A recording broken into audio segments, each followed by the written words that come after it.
All right, thanks for those voice notes that you've sent through. Well, let me invite our guest for Municipal Watch today, Miyelani Holeni is Chief Group Advisor at Ndiso Consulting. He's a local government revenue and governance expert. Miyelani, good morning to you. Thanks for your time this morning. Good morning, Kathy, and good morning to the listeners. Thank you for having me again. So today our focus is going to be on service delivery and really the performance of the sixth administration when it comes to service delivery. We know that we have three spheres of government and each of them are judged sort of according to their own merit, local, provincial and national. At the same time, however, Miyelani, these three spheres of government, as independent as they are also very intertwined, right? They're supposed to be working in some kind of synchrony in order to ensure that we as South Africans get the best service delivery possible. When we rate service delivery, Miyelani, what are some of the performance indicators or markers that we can look at that tell us whether a government is doing well or a government is doing badly? So I think, Kathy, it's fair to also reflect on the statement that you opened with, that the three spheres of government equals one government for South Africa. And that being said means that, all of those spheres each have a specific role that we'll delve into. However, that performance of government cannot be measured only by one sphere of government's performance. It needs to be measured throughout, all of the spheres working together in tandem, in alignment.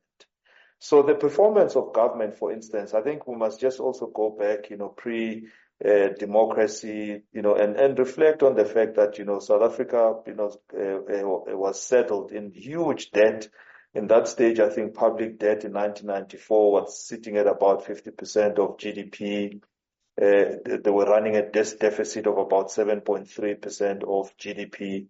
But what subsequently happened was after the democracy and the changes and the transformation that was set about, it became apparent that the country is bigger than the smaller urban areas that were being served, and that the budget needed to cover all of those different areas. I think that is the genesis of service delivery within South Africa for all the spheres of government. The three spheres of government, their own complexity notwithstanding, is the fact that, each one must be able to reach the citizen. And I think that's the first measure. Do the services that are required of the citizen, do they down to the specific citizen down on the ground? And you can then take it from department by department, service by service.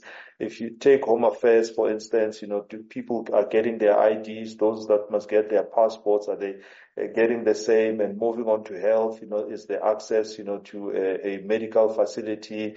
Are there medicines at those facilities? And also going through the provinces who must deliver some of, the services that, must go to the consumers as well as local government. So the success, I think, overall, if we sum it up, are the services having a positive impact on the citizen? Are they receiving the services? And of course comes the issue of infrastructure, which is the backbone of the country. Is that infrastructure being rolled out in such a way that it is inclusive and it facilitates economic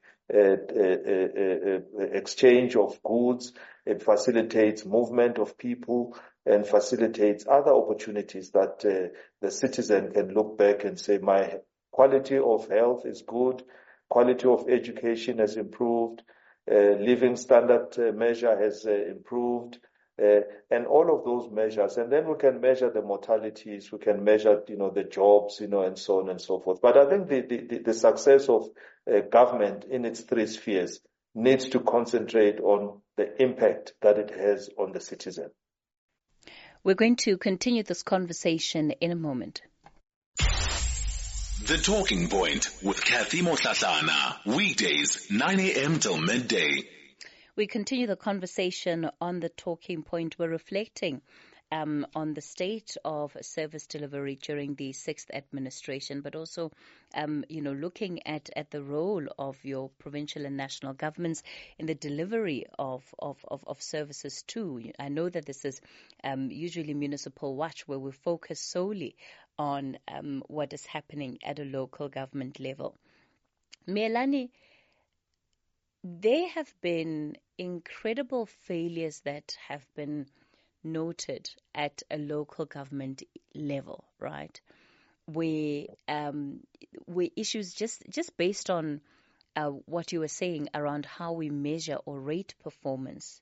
If we're to equate that to services reaching people, just on that basic level, where there are failures because there are lots of services that are not reaching people. How do we see the failure of local government in some instances then play into what become the failures of provincial and ultimately national government? I think rather if we look at, the local government, sphere, and all of us have agreed that this is where the rubber hits the road.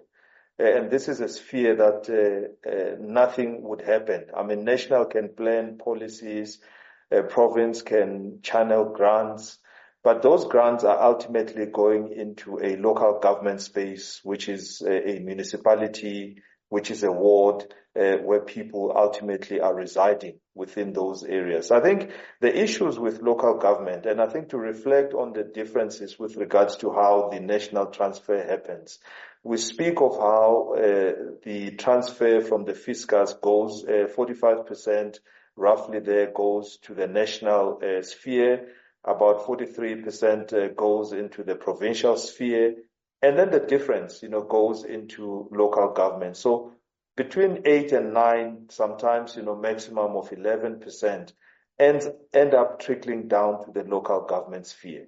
So if you then look at how local government must be managing its affairs through the assumption of the local government white paper, is that they should be raising 70% of their revenue from the residents or the users of the services that they are rendering.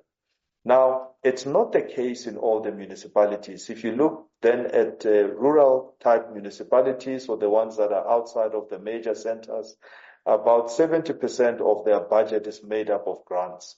Coming into the urban side, about 24% and even less in some of the metros. If you line up, the metros, number one metro in the country being Johannesburg, eThekwini, Cape Town, at Ekurhuleni, Tshwane, and so on. If you look at, how those budgets, ultimately get into, reach them as equitable shares.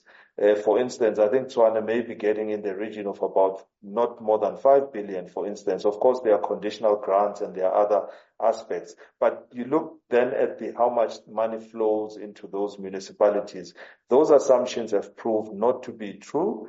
And so local government then has to make do with raising money from residents, where sometimes residents are not able to pay or they are not paying, or there's affordability issues, or there's distressed, they are distressed in their own. So local government then has to then deliver the services of water, for electricity, make sure the street lights are there, the libraries are there, the swimming pools are serviced, and all of those things, the roads, which are internal. So the failure of local government, I guess, is how we describe it as, local government is a sphere that, you can you feel it, if there are things, that, are happening. You touch it by switching on the electricity, and if it comes on or opening the tap, you taste it by drinking the water and seeing the water is of good quality. You feel it because you walk on the road and see if, and so on and so forth. So local government has got that conundrum of having on the one end to raise money from residents, as well as to make sure that, it deliver the services, using some of the money that comes from the grants from province as well as national. So the failures of local government, I guess, are more apparent to anyone. If there are potholes, it's more apparent. If there's a sewer running down the street, it's more apparent. And all of those, if refuse is not collected, there's a stench. So local government, I think, sits, in that difficult position where everything is one step away, from kind of, falling apart. If things are working well, of course, great, things are working well. If traffic lights are not working, you feel it because then there'll be traffic. So I think the success of local government is we've always spoken about the basics, and I think we've lost, the definition of what the basics are for local government, which is to deliver services that are used by the citizenry on a daily basis and do it well. And then you can look at, the secondary services that the citizens would love to have. But the core of it is that those basic services of supplying water, making sure the roads are tarred, making sure that the electricity is on, there are no blackouts, because of caused by the municipality for that matter. And of course, we understand the issue of load shedding and so on. So that is, I think, the success of local government, to be able to give those basic services to everyone, and then including the indigents as well, who are sitting and are perhaps, not able to afford. So those three basic services that are ultimately afforded to the indigents within the community, then you can measure that local government is succeeding. And then the other things can start being layered on top of that. I think the difficulty here is that if we start not getting the basics right, local government has already failed, in its starting steps. Miyelani, service delivery and just having good service delivery does not happen on its own. There are other tenets that need to be in place. Those are looking at matters of administration and governance, looking at leadership and management, and really ensuring that you have the right capacity to deliver services. Do you think that where things are now, there is intent around equipping administration, equipping leadership, making sure that there's proper planning and monitoring that will lead to good service delivery? I think the question of intent, I would certainly hope that, whichever government is the one that is governing in any of the municipalities, especially across local, the intent has to be perfect. The intent is enshrined in the Constitution, is enshrined in the Municipal Systems Act, is enshrined in the Municipal Finance Management Act, is enshrined in all of the legislation that goes into supporting local government. So the issue of intent is one that is even, if you may, forced upon, or at least so vivid that no one should be able to deviate from that particular intent. Now, the issue that, we're getting down to is what we always speak about of capability. Capability is the leadership that you have in the area, the strategies and the quality of those strategies that they come up with to be able to organize and plan for service delivery, as well as now the actual operations of delivering the services. Now, what we have seen over the years is we've seen a revolving door of skilled people who would have loved to ply and their skills and service, within local government, coming in and going out, or at least moving around from municipality to municipality, right, trying to find. Miyelani, I'm going to pause you there. Apologies. I'll give you an opportunity to continue on the other side of the 10:30 news headline. The Talking Point with Kathy Mohlahlana. Weekdays, 9 a.m. till midday. We continue the conversation on the Talking Point. We're reflecting on the performance of the sixth administration when it comes to service delivery. And our guest this morning, Miyelani Holeni, is the Group Chief Advisor at Ntiyiso Consulting. He's also a local government revenue and governance expert. So, Miyelani, before we went to news, I was getting your reflections on the humans, ultimately, that are put in positions at an administrative, leadership, planning and monitoring level that ultimately have to make sure that we do get service delivery and the extent to which we have the right capacity of individuals in these positions. Yeah. So I think to complete the point, I think where it starts, and it should be at least the master planning side for service delivery. And it doesn't matter if you are at a local government or you're at a provincial government or you're at a national government, to have master plans that define exactly what the services are that needs to be rolled out, informs how the budgets are going to be put together, informs the type of skills that are required, whether you are going to source those skills internally or externally. But importantly is that in local government, you have a deficiency currently of planners. And by planners, we're talking about those people that would be sitting in a corner looking at the cities, concerned about, how the city is going to look like 50 years from now on. And ensuring that those plans, as they come to a milestone date, are then put into play and are then submitted through whether the IDP or through the normal budgetary process, such that they can get funding. And that is the most important function, because what we're seeing with service delivery is you can go and build a lot of different houses, but if you have not planned for the infrastructure ahead of time, you can have RDP houses that are sitting there without services. You're sitting there without streets and sitting there without electrical connections or water connections and the like. So the issue that, sits here is the coordination and making sure that that planning is done in a detailed manner and that it receives the necessary support from all of the different spheres of government, as well as the internal departments within municipalities, as well as, now that we have the district development model, that district development model, the one plan is then applied for that, for those master plans across the different municipalities. So I think the issues of planning, there's a deficiency. The issues of technical skills that are sitting within municipalities, especially the engineers, the various, artisans that, must be there. There is a revolving door of an in and out, where some people at least are going into the private sector looking for opportunities or going into other municipalities. So you continuously are seeing movement and not stability in some of the municipalities. And the lack of stability is also a crucial issue that is causing service delivery to be hampered, because there is no continuity from there on.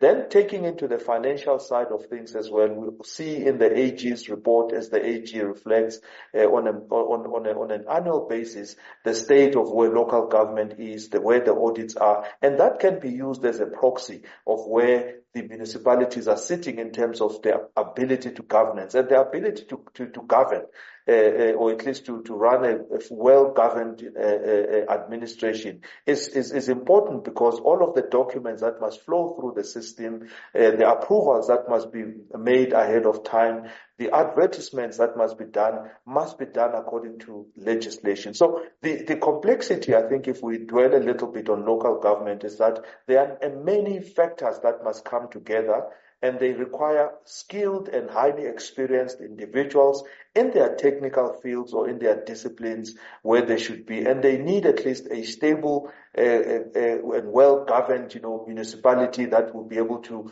also support them through oversight. So that is where service delivery can be. And you'll appreciate that, even now up to the metros, we're seeing that, there's been a degradation of service delivery in as much as new infrastructure is being built. But the maintenance of that infrastructure tends to become a problem because it's not properly budgeted for, and it's not properly put into a particular schedule of maintenance. So those are some of those moving parts, that says if you plan properly, you have the right skills, right experience, right positions, as well as stable governance within the municipality, and the financial skills are also there. You are able to run at least a municipality that can deliver on the basics and start looking at delivering now on the more things that, create, the growth, that create the local economic development and create more opportunities for investment within that particular municipality. So I think that is the sum total of where municipalities are. but they're still struggling with water quality, still struggling with water supply, still struggling with electricity, not taking up, for instance, the 100 megawatt, of renewable energy that has been given, that has been promulgated, and to create energy and to become generators of electricity. So those are some of those things that should be taken up at the next tier to be able to drive municipalities forward. Look, provinces, I think, sit in the middle, and at times, a lot, of us, wonder what is the role of provinces? But provinces can play a critical role with regards to supporting local government, as well as ensuring that what is planned at the policy level at national is fully supported and can be realized and can be given a lot more depth, as well as enhancement of the planning and so on. So that is where I think the state of local government is, and the stats are there from Stats SA in terms of where, for instance, access to electricity is,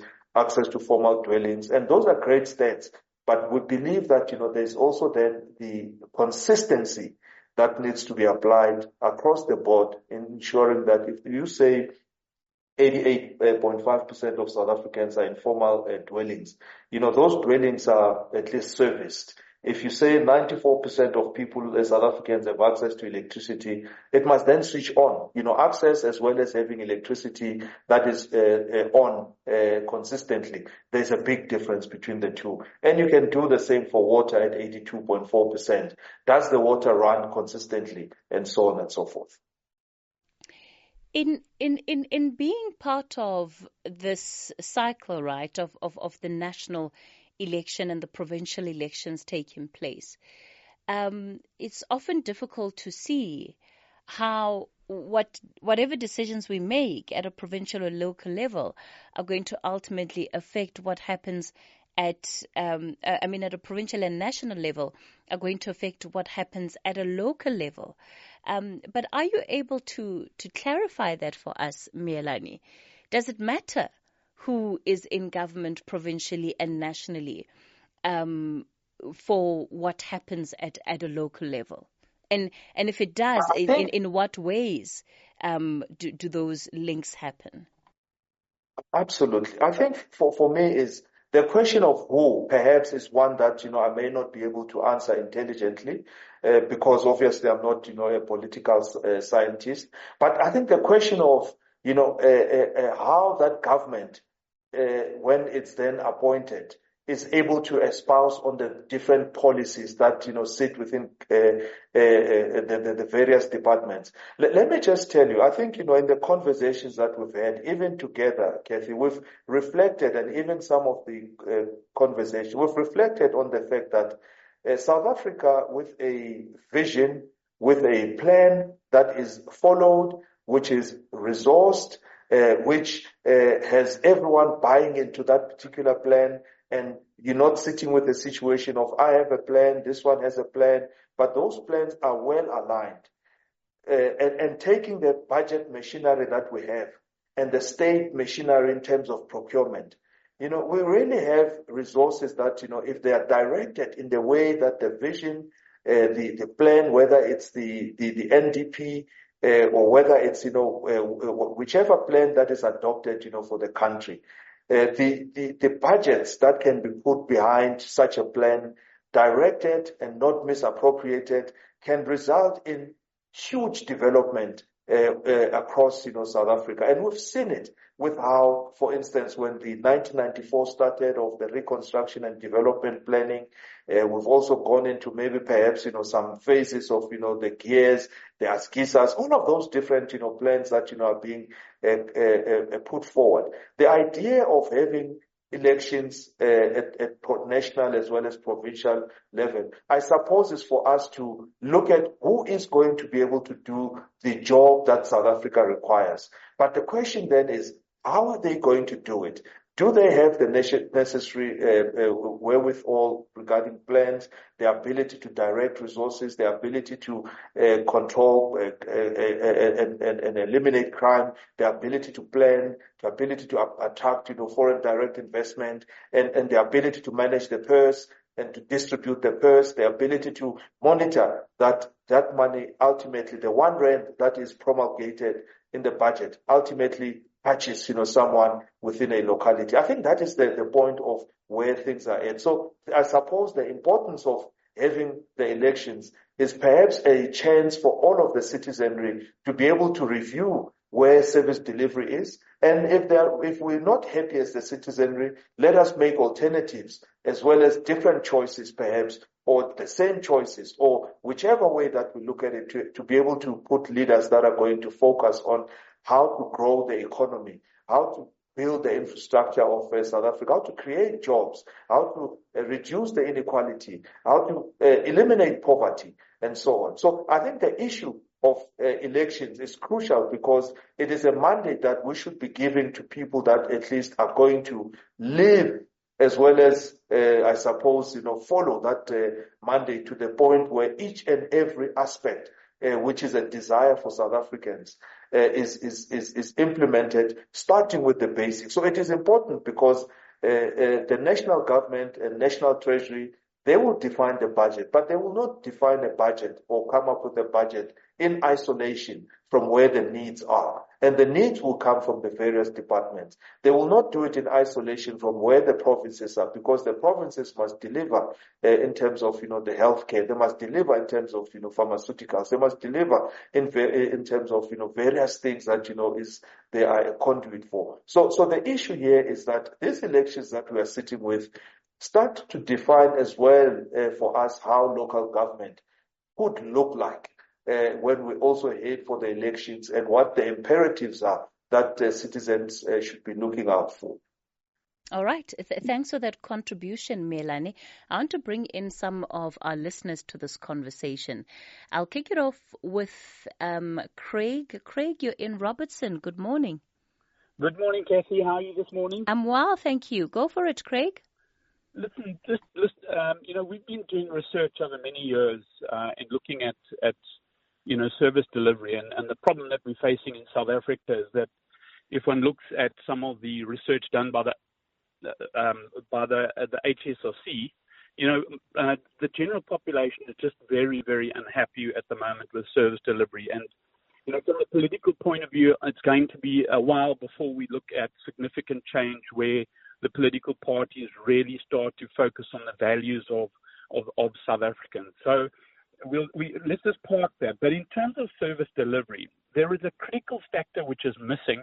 We've got all of these legislation, which includes the integrated development plans, the geospatial plans, and so forth. But there is a critical aspect that is missing, and that is what I would call community-based development. Now, what that means is that if you're a local government, you have to engage with your communities, and the municipalities will say that they are doing it, but they're not really. And that you have to have a mechanism by which communities are participating in structures effectively within the local municipality to ensure accountability. And until we get that right, we are not going to see the levels of development and growth within our economy as what we are talking about. That's the contribution I'd like to make. Craig, one would think that engaging the community at a local government level is it's an obvious. If you're not engaging the community, then who else are you engaging? So the fact that there's even a need to state that we need community-based development shows just how much of a deviation there has been. Exactly. And I don't think it's, I think that once we start to establish structures, and we've done research for government to look at what we call intergovernmental relations to make sure that the departments from national, provincial, and local work together. We've also looked at it from a point of view of stakeholder strategies, making sure that at the different tiers of government, one then ensures that the different key stakeholders within a local municipality are participating, whether it be private sector, communities, or traditional authorities. There needs to be representation, and they then need to hold the local municipality accountable to what they're doing. I mean, I've been into a local municipality where we've had a ward councillor and we've had traditional leaders request a meeting with the LED manager, and as observers we watched, and you could clearly see that the traditional leader was going, no, hold on. The ward councillor doesn't necessarily represent my interests here. And you're not listening to us. And the local municipality official says, listen, I'll take this RDP document and we're going to show you this RDP document. My comment was that RDP document in English? Yes, it was. And you're talking about this very thick document. No, we've got to get it down to the basics, and we've got to have mechanisms by which communities in our country hold the municipalities accountable. We're doing research in Aratamba, for example, and, nearly 2 billion rand was allocated by the national government towards Aratamba because it is one of the pilot areas for the district development model of the national government. Now, where has that money gone? It hasn't been utilized to bring about economic development, opportunity for small, medium enterprises within those areas. And the reason being is that there is no mechanism by which communities, and that would include traditional authorities, other communities within Aratamba, have got any mechanism of holding that local municipality or that district municipality accountable for where they are spending their money, and if they are squandering the money, that they are held accountable for that as well. All right. Craig, thank you for that contribution. And which organization are you with, Craig? We work for a company called Geoscope. It's a market research company that focuses on looking at political spheres and governance spheres and so forth. So we will be monitoring with the Human Sciences Research Council next week. We will be monitoring the voting and talking to people across the country in terms of their perspectives as to whether the elections are free and fair. And it's one of the most amazing things that we do have with an institution like the Independent Electoral Commission, where we're really asking South Africans, do you believe that what has just happened in this election is free and fair? And that is a very, very positive story for South Africa. Sure, Craig. It sounds like you do a lot of interesting work. Thank you for calling in and sharing some of that insight. Thanks, Kathy. Sure. Craig is out in Robertson in the Western Cape. I'm going to take a quick break. I'm back with more calls and your WhatsApp voice notes, and then I'll also bring Miyelani in. Kathy Mohlahlana on SAFM. All right, we continue the conversation on the talking point. Percy, you're calling us from Limpopo. Your contribution this morning. No, thanks very much. Let me welcome what has been presented, but start by saying that government provides services within limited resources. However, one needs to also make a contribution and question certain things so that there would be answers in the process. Percy, please switch off your radio. I'm getting an echo from you. My apology. Yeah, my apology. I was saying second issue would relate to issues as raised and try to attach some questions for clarity.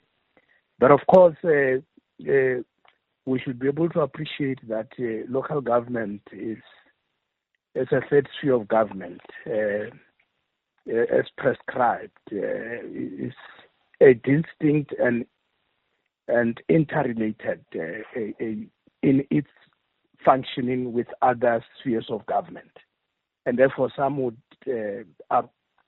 provide support so that local government is able to be effective and so on. But how do you then deal with that becomes the issue that I think we must then answer, because there are mechanisms that have been created in order to ensure that the three spheres of government are able to complement each other and be able to provide services to the people. But of course, we must also take into consideration that now that the basket has been enlarged, where because we were able to provide services to urban as indicated, and now we are now providing services to rural areas. What needs to be done to ensure that there's capacity in relation to the revenue raising capacity as indicated of our municipalities, so that as and when we keep on ensuring that people who are able to pay services get services, but we are also able to make an impact on the people on the ground, on rural areas. Okay. We then deal with that. But the last point that that I wanted to speak to is in relation to education. Is our education being transformed to an extent that we are able to meet the needs and the skills of the day? As he has indicated that there's a lack of government planners. Have we done that? All right, Percy, I'm going to have to pause it there. You've made the point. Thank you for that contribution. Magdalene, you're in Bloom. Good morning. Morning, Kathy and the listeners. Kathy, number one, when I was doing public management, mayoring with local government, it was already said, it was between 1990 and the year 2000. It was already said that South Africa has got scarce of resources and the population is high. That is why the apartheid was promoting family planning that time. Number two, where South Africa got distracted is because they never maintained their resources according to their population. Instead, they rushed into opening the borders, whereas at that time, they still have not enough resources for their own population. Number three, the local government is a basic to the community. So every year, it does its own budget planning according to the needs of the people. And it's supposed to apply accordingly. Instead, what do? They shift the budget. So there's no way that you can shift the budget. And then what about the gap that you are opening? There's no way that you can close that gap. It will remain opening. And the last thing is that they had to remove the skilled people. The CFOs who were intellected and who knew what they're supposed to do were removed from the job. Even the employees who knew what they're supposed to do, they were removed from their jobs. Okay. And in that fashion, how can you work with people who don't know anything? Because people wanted to loot. All right, Magdalene, we're going to have to leave it there. Miyelani, we're completely out of time. A quick wrap from you. Well, I think the listeners who contributed, thank you, because they've actually raised, crucial issues. But I think going forward, we ought to focus on this issue of capability, because capability is really the first step of getting the skills, getting the leaders, getting the credible plans. And this is perhaps an opportunity to look at, the plans that are going to be put forward with the new government that is going to be put in. And those plans should be cascaded right down to the local government, and everyone should be able to be buying into those programs. The capability of having leaders that are credible, that are focused, as well as the plans in the strategic nature that they come through, and the people who are able to then deliver those services will be crucial. So I think that's how the service delivery, that's how the administrations can acquit themselves of any of what we have seen perhaps in terms of lacking with regards to certain areas of service delivery. All right, Miyelani, thanks for that contribution. That's where we wrap it up with that particular conversation. It's time for the latest news.